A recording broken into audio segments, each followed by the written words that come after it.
The night Emily Carver first met Nathan Cole, Maple Hollow's sleepy air seemed to shimmer. She wasn't supposed to be there. A small-town seamstress in a borrowed dress. But fate had its own cruel sense of humor. Nathan's voice sliced through the crowd like silk, his charm magnetic. To everyone else, he looked like a man in control. To Emily, he looked like a miracle. How does a dream start looking so much like a warning? How does someone fall for danger disguised as destiny? When Nathan took her hand beneath the golden lights, Emily's world tilted forever. And no one would know that her first dance was also her first step toward a grave she would never see coming. The next morning, Emily replayed every word Nathan said. His voice echoed like a promise. She stitched fabric while humming, her imagination running wild. A wedding, a future, a fairy tale life far from her tiny studio. But fairy tales are cruel in how they disguise the monsters. Nathan texted her that afternoon. "You looked like royalty last night."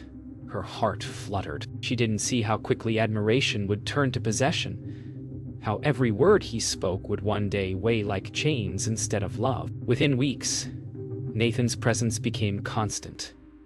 He brought flowers, gifts, and opinions. Endless opinions. "That color doesn't suit you. You don't need to work so hard. Let me handle things." Emily smiled through it all, believing control was care. Her mother, Margaret, warned her gently, but Emily called it love. Love that filled her studio. Love that rewrote her boundaries. Love that would someday silence her forever. By their third month, Nathan proposed in the same park where they first danced. Cameras clicked, friends cheered, and Emily cried from joy. Yet, in those photos, there was something odd. The way Nathan's arm circled her waist too tightly. The way his smile didn't reach his eyes. Everyone saw a love story. Only later would they realize they were watching the beginning of a cage closing. The engagement became the town's fairy tale. Everyone adored Nathan, the successful businessman, the perfect fiancé. But Claire saw it differently. Emily was smiling too hard, laughing too fast. And one night, when Emily whispered, "He says he wants me to be perfect," Claire felt a coldness she couldn't explain. No one ever knows the first sign of a tragedy.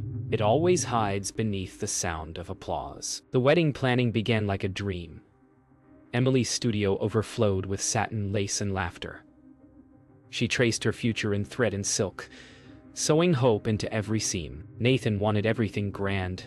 The dress, the venue, the guests. But as his ideas grew larger, Emily's choices grew smaller. He called it helping. She called it love.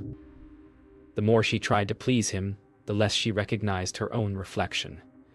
Somewhere between his praise and his rules, Emily's dream started belonging to him instead. Each week, Nathan's instructions became more exact.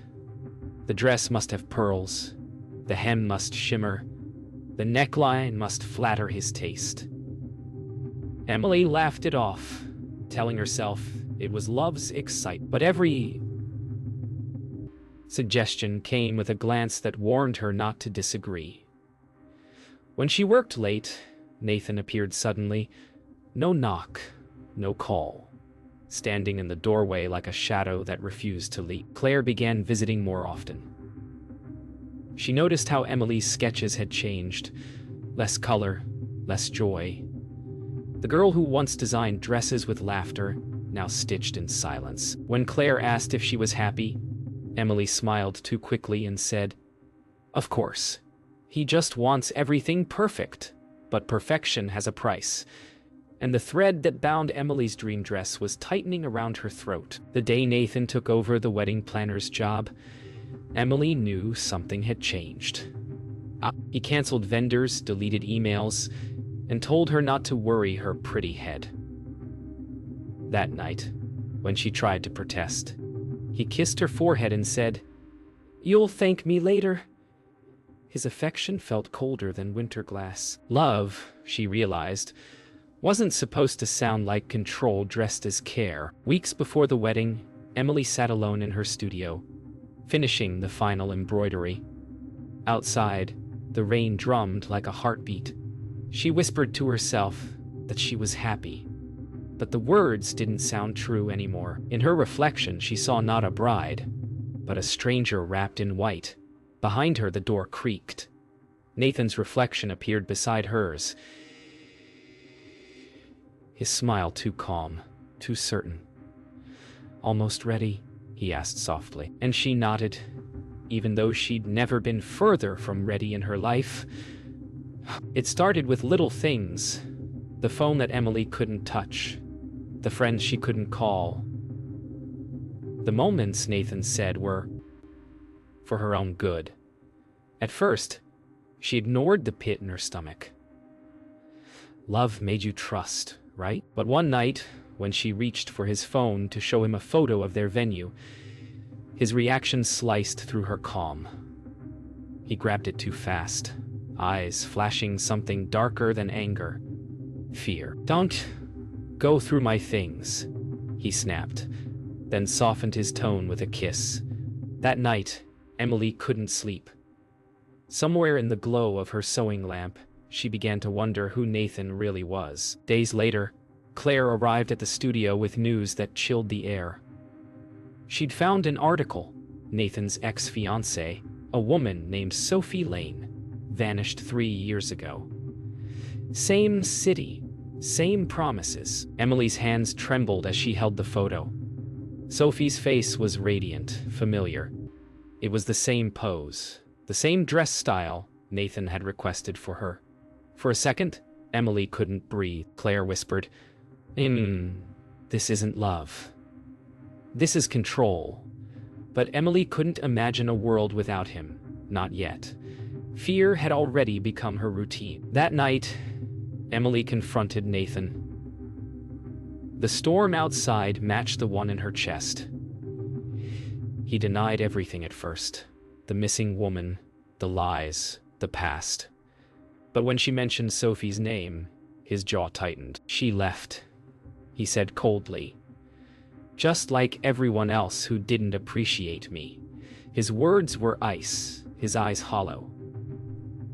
Emily backed away, realizing for the first time that love could look like danger wrapped in devotion. The next morning, Nathan was apologetic, almost desperate. He brought roses, breakfast, promises. "I just get scared of losing you," he whispered. For a moment, Emily wanted to believe him again. The scent of roses filled her studio, masking the rot of fear beneath. But when she opened her sketchbook, she noticed something new. Pages torn out. The designs she drew the night before, gone. Nathan smiled when she looked up. "I threw them away. They didn't fit you anymore." That was when she realized he wasn't building a life with her. He was rewriting her into someone else entirely. By the end of that week, Emily had stopped answering Claire's calls. Her mother's messages went unread. Nathan had convinced her to move her things to his house for safety. The studio stood empty, dust collecting on unfinished lace. That same night, Claire drove past Nathan's home. Through the window, she saw Emily sitting still, her dress glowing white under the chandelier. The picture of obedience. Claire knew then something was terribly wrong. You can't save someone who doesn't know they're drowning. 3 days before the wedding, the town buzzed with excitement. Emily's gown hung from the ceiling of her studio, pearls glinting like captured stars. She told her mother she'd do one last fitting that night. "Then I'll finally rest," she said with a tired smile. But Margaret noticed the tremor in her daughter's voice. That night, Emily didn't go home. The light in her studio stayed on until dawn, then vanished. The small town that had waited for a fairy tale woke to whispers of a missing bride. By morning, the news spread faster than the sun. Nathan told police Emily had left after a small argument. He appeared calm, composed. a grieving fiancé searching for his runaway bride. But Claire didn't buy a word. She showed up at the station waving Emily's last voice message. Her voice cracked as she played it. "If anything happens, don't believe him. Please, Claire." The room fell silent. Even Detective Hale felt a chill. Detective Hale began digging. Emily's car was found near her studio. Keys in the ignition. Phone missing. Inside the studio, one detail froze him. A spool of red thread unspooled across the floor, leading to a torn piece of lace. The wedding gown was gone. Hale stared at the thread like it was a map, each loop spelling the same question over and over. What kind of love ends in silence and blood? When detectives searched Nathan's property, he guided them through with the confidence of innocence. "I'd never hurt her," he repeated. Voice steady, too steady. But Hale noticed the scratches on his wrist, the soil on his shoes. Out by the garden shed, the air smelled faintly of bleach. Dogs barked and stopped abruptly near the edge of the woods. Hale's gut twisted. It was always the ones who seemed calmest who hid the most. That night, a storm rolled through Maple Hollow.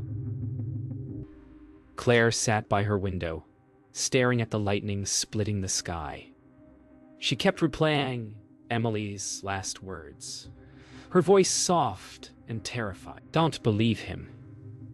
Then, through the thunder, she realized something chilling.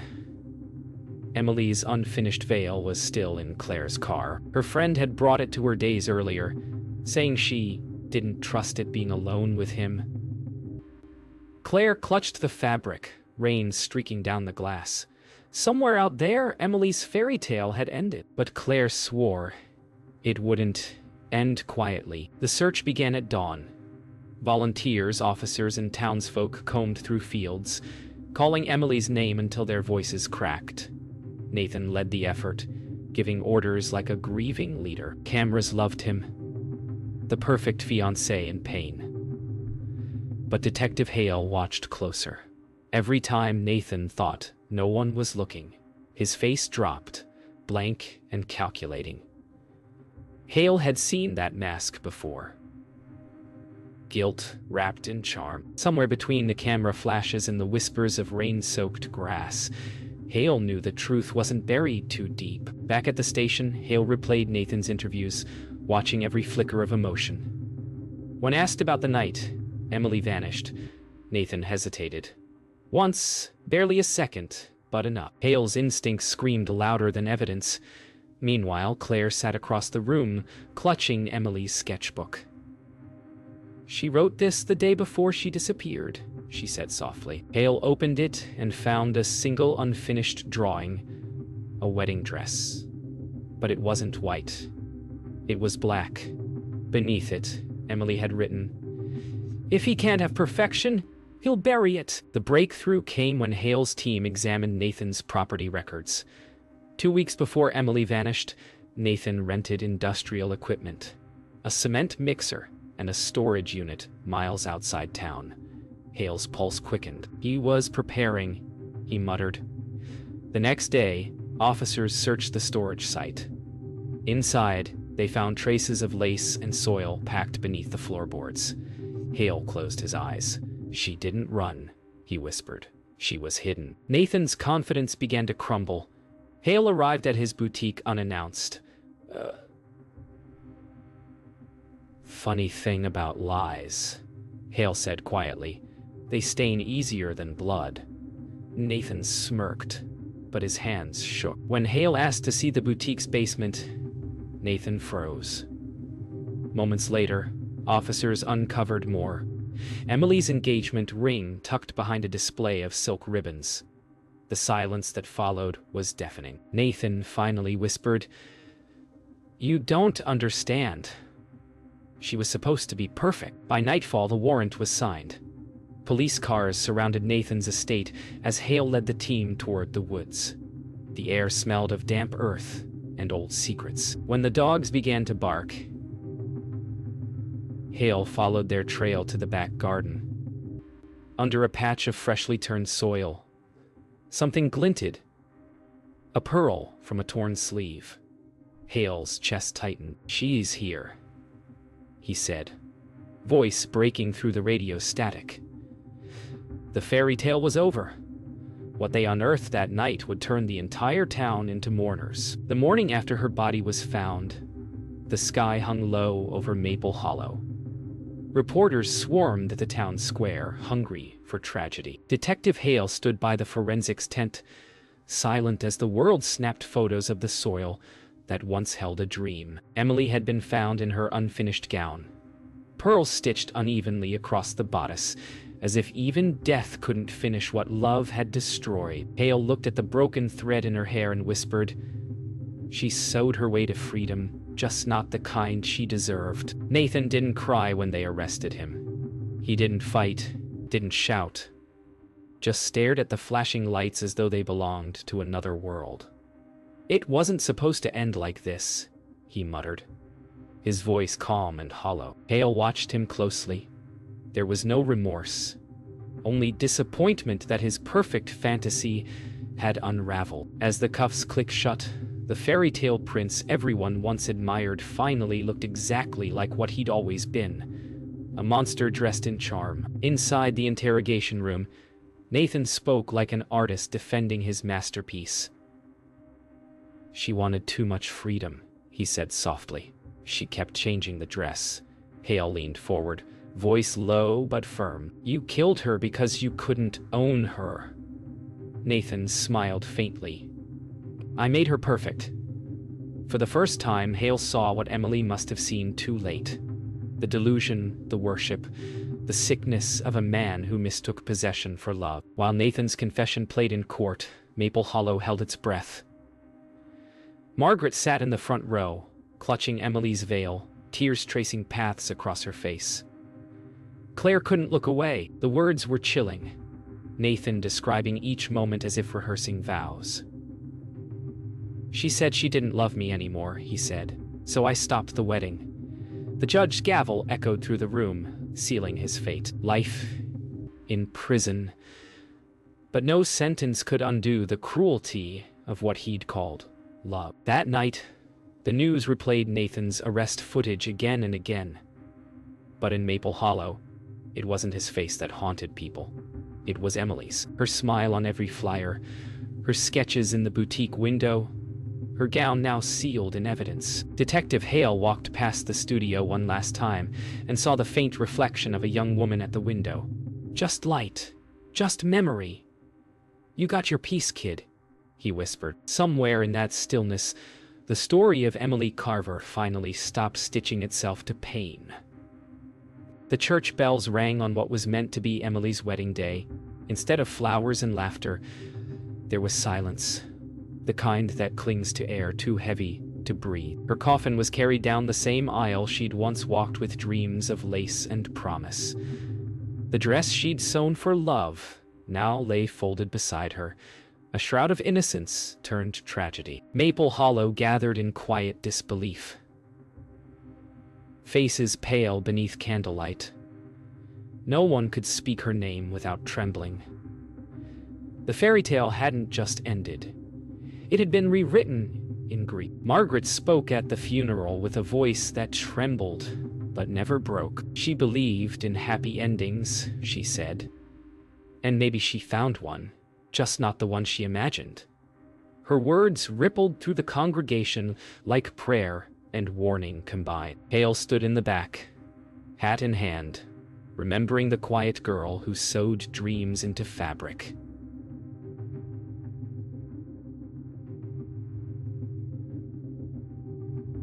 He wished he'd met her before the story turned dark, before love became a weapon. After the service, Claire visited Emily's studio one last time. Dust settled on the mannequin where the dress once hung. She ran her fingers over Emily's sketches, pages filled with dreams of love and lace. In the corner, she found a note Emily had written in faint pencil. "Every stitch is a promise. I hope mine will hold." Claire smiled through tears, realizing her best friend's story wouldn't end with death. It would live as a warning, a whisper to every woman who mistook control for devotion. Months later, Nathan's trial faded from headlines. The boutique closed, the house sold. But every year on Emily's birthday, Margaret placed a single white rose outside the old studio. Hale often joined her, silent, his hat resting over his heart. "You know," he said one morning, "she still makes people believe in love. Just the right kind now." Margaret nodded, eyes glistening. She always had that gift. The town never forgot her name, nor the dress she never got to wear. In the end, Maple Hollow spoke of Emily Carver, not as the girl who died, but as the woman who revealed what love should never become. Claire started a foundation for women escaping abusive relationships, naming it the Lace Promise. Margaret donated Emily's sketches, her laughter, her legacy. And though the world moved on, her story lingered like the soft hum of a song, half remembered. Because every thread she sewed, every dream she dared, became something larger than tragedy. A reminder that even broken fairy tales can teach the world how to heal.